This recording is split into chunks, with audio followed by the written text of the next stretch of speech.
I want to ask you specifically too, like especially when you moved into the 100% commission world, insurance, you talked about making a quote unquote boring product interesting, right? And I think that's really important. I want to touch on that, but I also want to ask you, I know there's people listening because this was me back then who are likely saying relationships are great.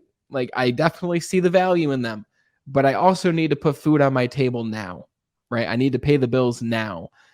I can't focus on just building, building, building, and then in 6 months asking for the sale and getting the sale and helping that client or whatever it might be that they sell or offer.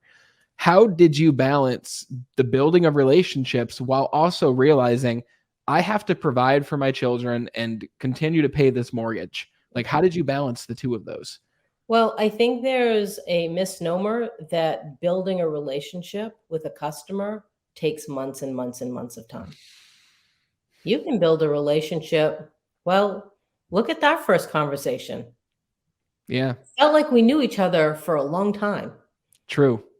And that's what happens if you are truly engaged with the customer. You truly want the best for them. And they can tell the difference between being BS'd or someone is really genuine on what they're saying.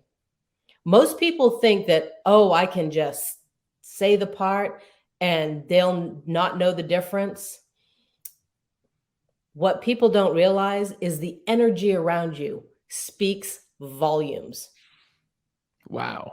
So your words could be saying one thing, like all the best proper things, but if you're not feeling it, the energies around you, that customer is going to feel it by vibration, technically. Yes. So but if you are coming at your customer with trust, authenticity, credibility, wanting the best for them, to put them in the better place, they are going to see and feel the difference. So you can get that sale right away. I mean, I did a lot. I sold a lot on, my first time meeting them. Yeah. There was sometimes that they wanted to get it and I'd go, but I'm feeling a little hesitation. Let's do a next step for getting back tomorrow night. Yeah. Now, most trainers would go, "What are you nuts? Mm-hmm. Sign it while they're hot," but they weren't 100% there. Yeah. That would have been someone that had buyer's regret. Mm-hmm.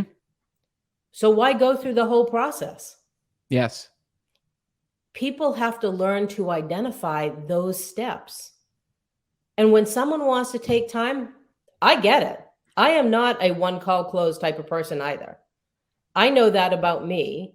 So I pay attention to see if that person is really wanting that or if they're feeling like they should get it because they need to get the insurance or get the product.